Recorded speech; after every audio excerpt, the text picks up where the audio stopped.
really well today as well.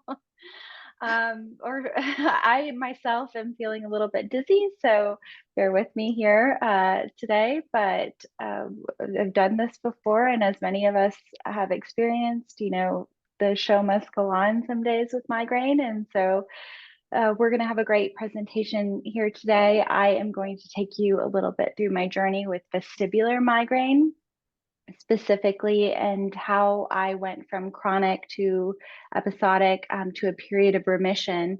And then now I'm back in very low episodic migraine.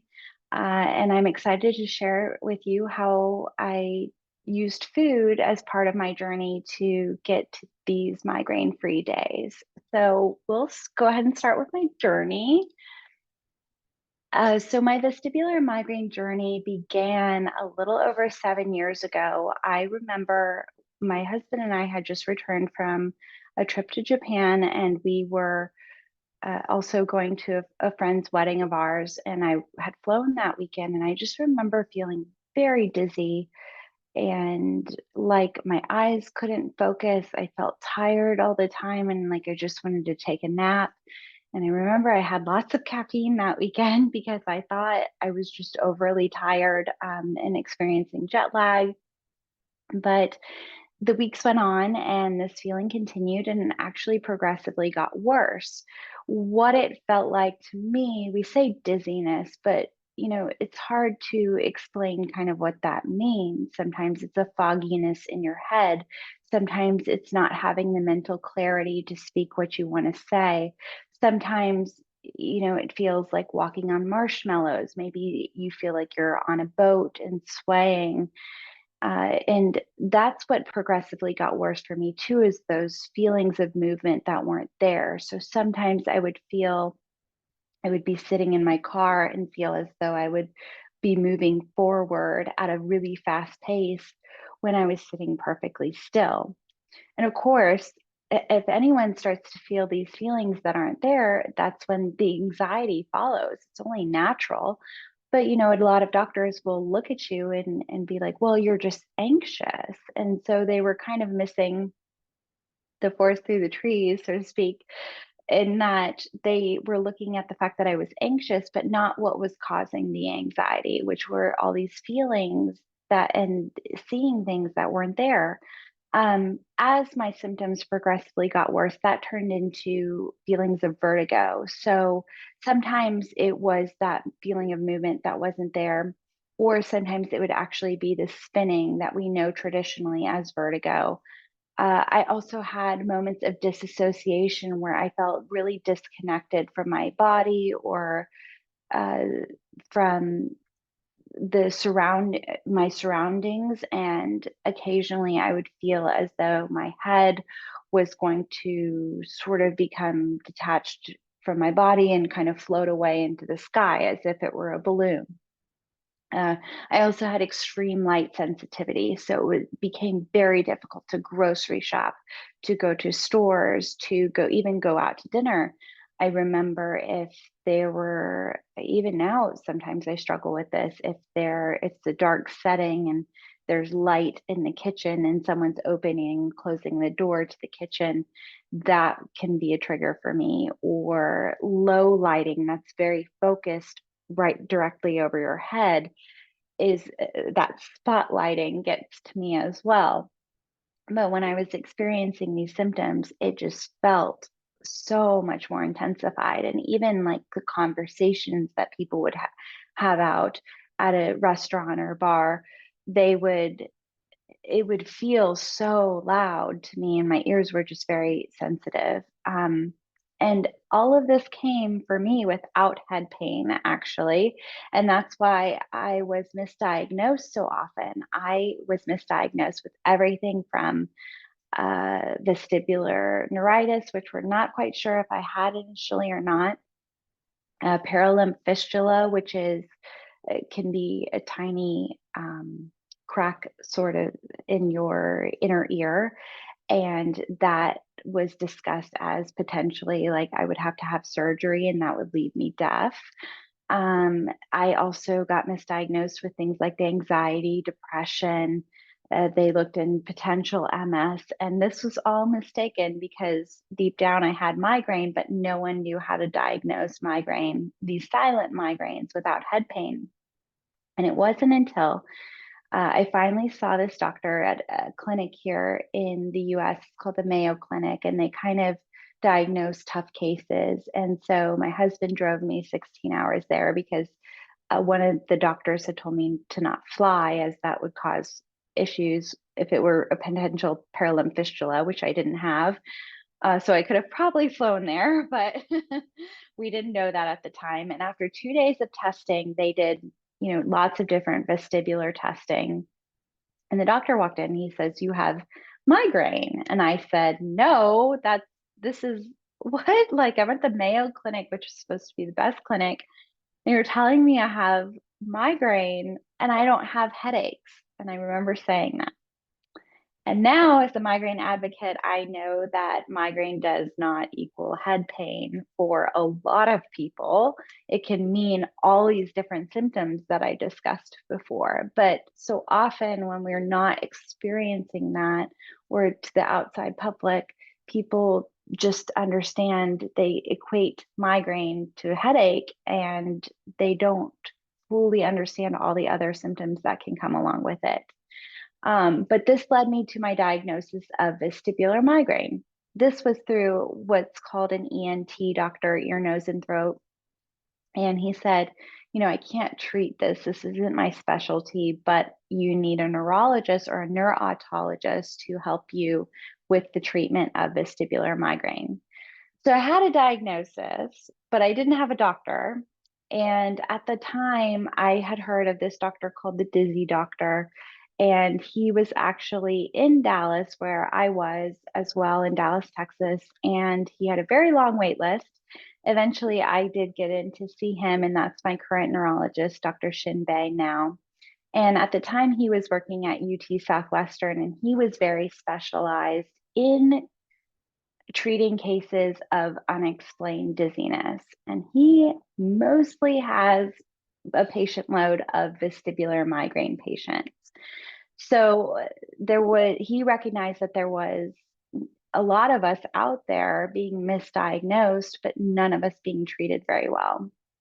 Unfortunately, during this time, uh, I had been in watch design for a very large company called Fossil, and they do lots of different watches all over the world. And they weren't very understanding to my situation, and they didn't, especially without being diagnosed and having kind of a proof of what was going on with me. No one quite understood what I was going through and why I couldn't drive to work, why I couldn't work on a computer all day, why that would make me nauseous. And so I ended up losing my job to vestibular migraine. And I felt very lost. I felt I was newly married. I felt like I would never have my life back. I felt like I didn't even know myself. And that's when I found a therapist to start to work with and really start to try to find who I was with migraine, and especially chronic migraine. And it's hard to navigate. There were things like I spoke about, like the triggers at the grocery stores, restaurants, on conversations. This changes your life because you can no longer do these things that you may have once done, or maybe you grow up with this kind of pain or dizziness, and that's all you've known. And it really does affect how you go about your day and who you become as a person. Driving, walking, and working out became goals for me when previously they were things that I did without a second thought. And all of a sudden, I had to watch my trigger load. So, what I had to discover what my triggers were in the first place. And through time and effort and keeping a little journal, I realized that I was very sensitive to things like caffeine, that if I didn't get enough sleep at night or got too much sleep sometimes, that would sometimes make my dizziness work. And I started to realize that maybe food played a part in my treatment plan. Another goal of mine was, since I was newly married and we were kind of looking to have a family soon, I was looking at a lot of medication free options to treat it from a more holistic, natural perspective. And not anything against medications, and I was on medications for a little while, but I really wanted things that I could continue to throughout pregnancy as well as after with breastfeeding or whatever I decided to do. And there's not really a lot of support for those kind of people who are looking to potentially have a family one day, which is really sad because a large part of migraine sufferers are women, and especially women during that childbearing age. And so to have to decide if you even can handle a family or not while dealing with migraine is a really tough thing to go through. And so there should be more resources and support out there for people like us, but unfortunately, there's just not. And so I wanted to try to look at lifestyle changes from that perspective. But it was a big challenge for me. So that's kind of how I went into looking at food and how that would affect my migraine journey. So I originally started with different types of supplements as well as two different medications. And then on top of that, my doctor really looked at my sleep schedule, my stress levels was a big one that we looked at. And then I worked a little bit with my therapist on using therapy techniques like cognitive behavioral therapy, tapping, and even visualization to try to change my mindset, which was in a very dark place, to one that had a lot more hope. And like, okay, I can live along with this. It is a part of my life, but it is not who I am. And so the final little piece of that puzzle was to look at my diet and try to figure out what is there that I can be doing to potentially help with these migraine attack days and potentially bring me to those dizzy free days as well. And there's a lot of information online and it can be very, very confusing. So I went and researched kind of what I was some of like the top plans out there, and those are things like keto and then also migraine elimination diet, which you may know, from the famous book Heal Your Headache, or Johns Hopkins here in the US. They also have a migraine diet handout that they give to patients. National Headache Foundation is a big deal here too, and they have their own little printout too. The hard part is all these printouts can be a little bit different depending on which program you're looking at. And that in itself is very confusing. And then I had to try to go through my pantry and clean out all of the things that I thought I was eating before that were healthy. But I started learning how to read the ingredients and really eat more at home and looking more at home cooked meals. And I actually have a background in cooking. I've always loved to cook, but I was always doing it in the past because I was single and all my girlfriends were either married or had boyfriends, and I found myself at home alone a lot. And so instead of going out and spending money, I found myself just kind of looking through cookbooks and exploring and finding new recipes that I really wanted to try. And so I'd go and grocery shop for those. And that would be my big thing of the week, was to try a new recipe I had never done before. And so I was learning from, these famous cookbooks like Julia Child's and even Ina Garten and different cookbooks that have been around for a long time. And that was one of my favorite things to do. And so I wondered if I could take this migraine elimination diet and still do something like that, but create recipes that would still work on this elimination diet. So I was still having fun with the food and I didn't feel so deprived, but that I was still falling into those migraine friendly food categories. And I found that it was a little rocky my first month of trying it, but as I started to transfer my pantry to different brands that I really enjoyed and that felt good for me, as well as finding recipes that worked really well for our family, whether it was on, high symptom level days and I needed something extremely simple that could go in the crock pot or slow cooker, or if it was something that that I felt like it could be um, like my past, where I would pick out these fun recipes and really try to challenge myself. I would say those for more of a weekend or when I had my husband to kind of help me and sit down and make myself a little mocktail and have my stoop that I sat on. I had like a little stool in case I got dizzy, and I would sit there and have all my ingredients out in front of me, and I would work on putting things together one by one. And it almost felt like vestibular therapy to me, to look from one ingredient to the next and just to go about the whole cooking method, like to go about the whole cooking experience very methodically, uh, really seemed to help my brain. And it almost became sort of like a meditation practice for me. I found when I wasn't rushed to cook, that's when I experienced that the most. And it was really fun for me. It took me about 3 to 4 months to notice a difference that this migraine diet was working in addition to my other treatments. And then about 7 to 8 months on it to get to totally dizzy free days. So I didn't wake up 7 or 8 months later and I was like, oh, I'm cured.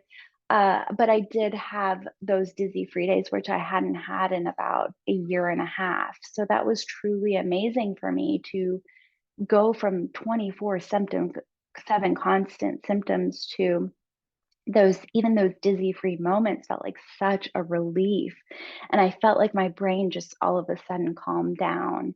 And so it was that about around that time, even though I wasn't totally having everyday symptom free days, I felt confident enough to reintroduce those foods that I had eliminated. So I worked on reintroducing those and kind of figuring out, okay, what made me feel, what brought back the dizziness, or did anything bring vertigo on for me?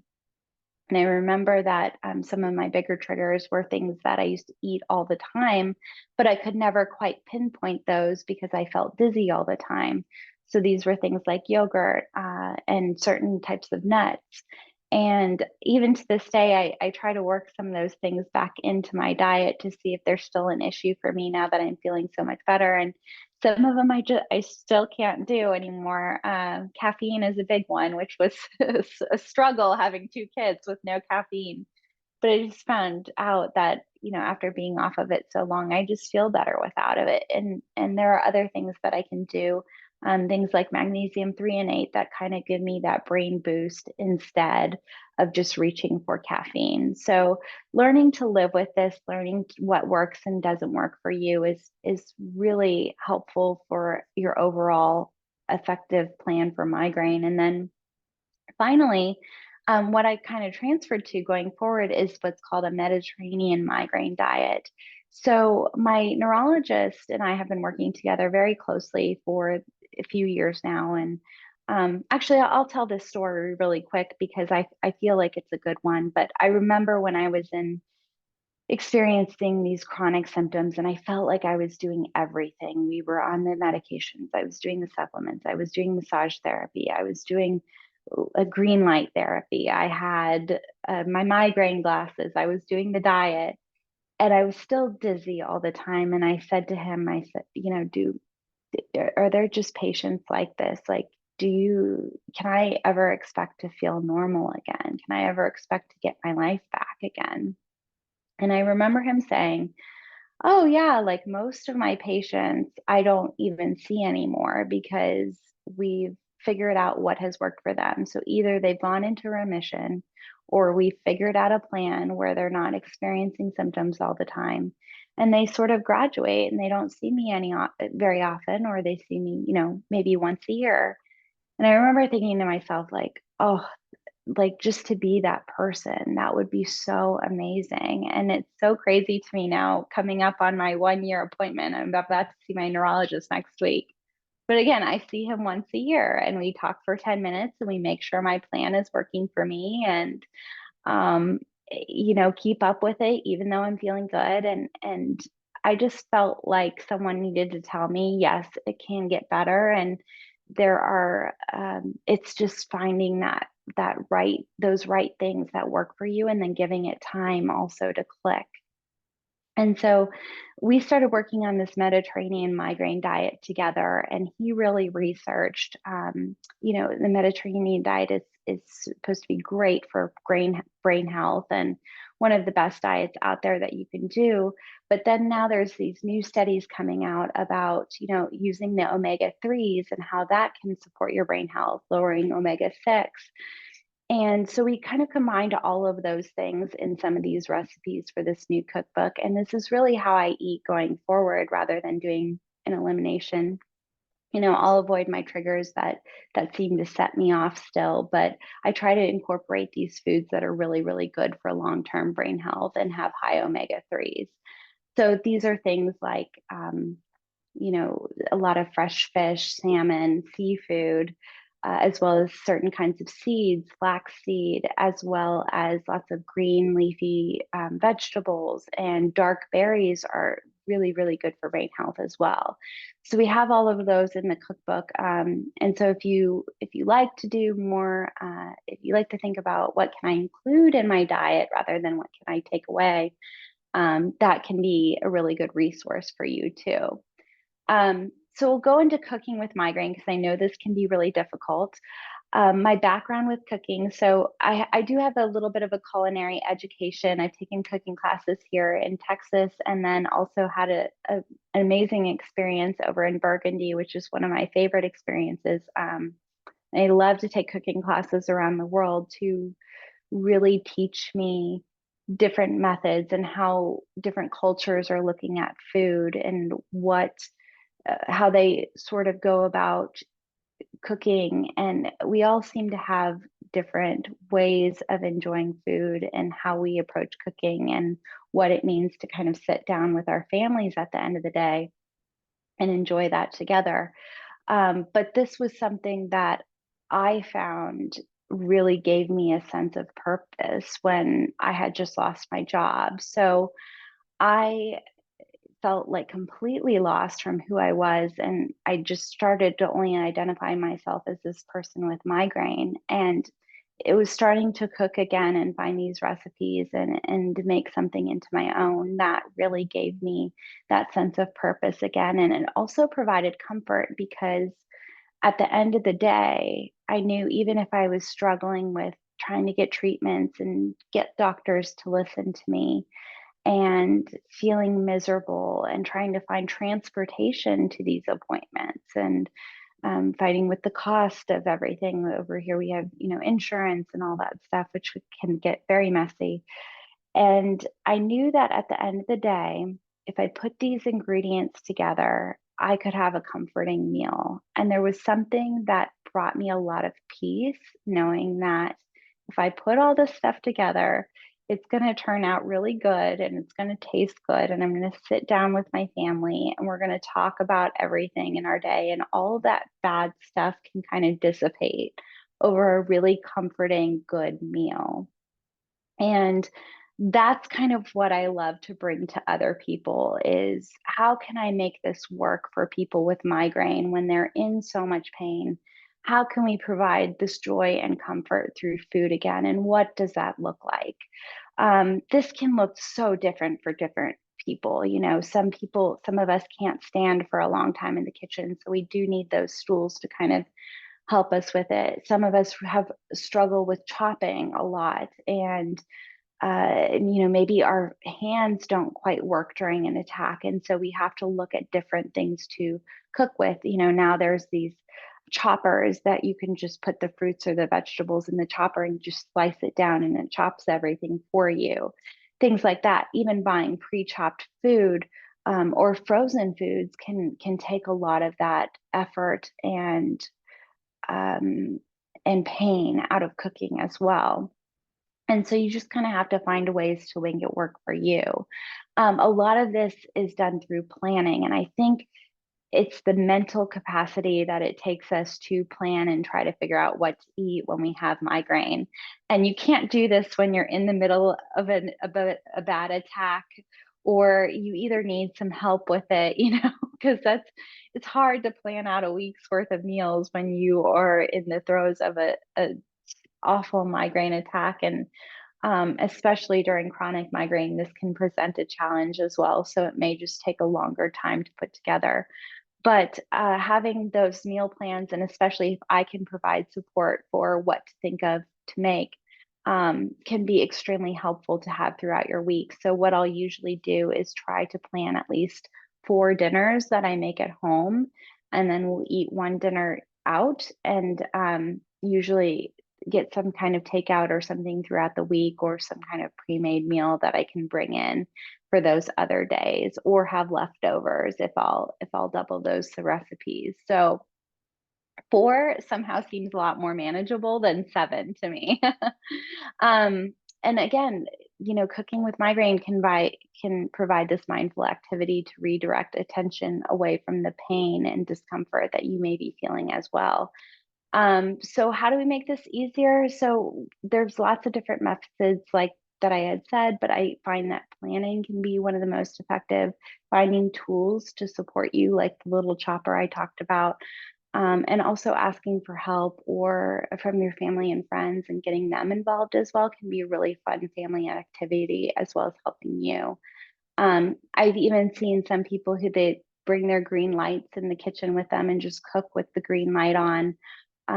Things like slow cooker meals are something that I really, really love. I just posted on my Instagram a 2 ingredient chicken recipe the other day when I was personally having an attack, and that's something that I go to as well. So figuring out these recipes that can kind of work for you during those hard days, as well as the less hard days, too can be really effective. Um, so we kind of talked about presenting some holiday recipes. I think a lot of people think of migraine diets as you can't eat anything and it has to be very bland with no flavor. And that's kind of my mission, is to tell people, oh, actually, there's a lot you can eat on a migraine diet. If you decide, or your doctor wants to put you on a migraine elimination diet, these all fall into those migraine elimination diet foods. And so one of them is my stuffing balls that I love for the holidays. These are really fun to actually get your family involved with, and it's a really popular recipe of mine, but it's basically just vegetables combined with a little bit of broth and some old bread, stale bread that you can have, and you form them together and you bake them, and they're little individual servings. And not only do they get you a few vegetables in there, but they're also really easy to freeze. So maybe this is something that you can do on a day that you're feeling a little bit better, and then you bake them and freeze them. And I have instructions for defrosting them too. I don't know how popular turkeys are over there over the holidays. I tend to like to go for small roast chicken. It's a lot easier to make, and it doesn't require all that brining and everything that you're used to. So there's no large tyramine content or buildup with that when you're doing a small roast chicken. And you can do this as simply as just olive oil, salt, and pepper with a whole chicken, and just tie it and roast it in a cast iron pan. That's really all you need. And this is great. You could make bone broth with it. That's very healing on attack days. You could pick up the chicken and make sandwiches with them. You can use it for casseroles. You can use it in lots of different things, or just use the chicken alone by itself with a little bit of gravy. Even the roasted vegetables that we have, like roasted root vegetables here, getting lots of colorful vegetables in your diet can support your brain health. And then something that's a little bit fun for maybe a Christmas or a holiday, that's one of those meals that I talked about where you really sit down and try to enjoy the process and have your little mocktail with you and some nice Christmas music. It's called chicken Wellington, and it's a little less expensive. I don't know. I try to recreate the beef Wellington, but to do it a little less expensive with the chicken. And it's sort of a similar process, but have these individual like puff pastries for them. And it's one that I really, really love to make. So I hope that you guys will love to make it too. But this is just a small selection of all these things that fall into a migraine diet too. If you're looking for other resources, so I have my website, thedizzycook.com, that has over 300 free recipes. And I also have my two cookbooks. The Dizzy Cook one, that one is elimination diet based. So if that's something your doctor has put you on, that can be a really helpful comfort food kind of based recipe book. And then the Mediterranean migraine diet is the new one that kind of teaches you the foods to start to include in your diet that can support your brain health, as well as some, potential triggers to watch out for, but it's again not elimination based. So there are a few things in there that like to give you modifications in case you have personal triggers in there. If you ever have personal triggers that fall outside of what's in the cookbook, don't hesitate to reach out to me. You can do it on Instagram at the Dizzy Cook or on Facebook, as well as just my email too. And I'm happy to help you with modifications to any of the recipes. I do have some readers who are low sodium, some that are gluten free, some that are dairy free, some that are are vegetarian. So I'm happy to help you with modifications of them all because there are a lot of modifications you can do to fit your personal triggers and support yourself. And yeah, occasionally I'll do free cooking classes too. So if you check out Miles for Migraine over here, they offer them usually around the holidays. So we'll be doing a few of those in December too. And I think that's it. If you guys want to, if you want to go to question and answers, that would be great.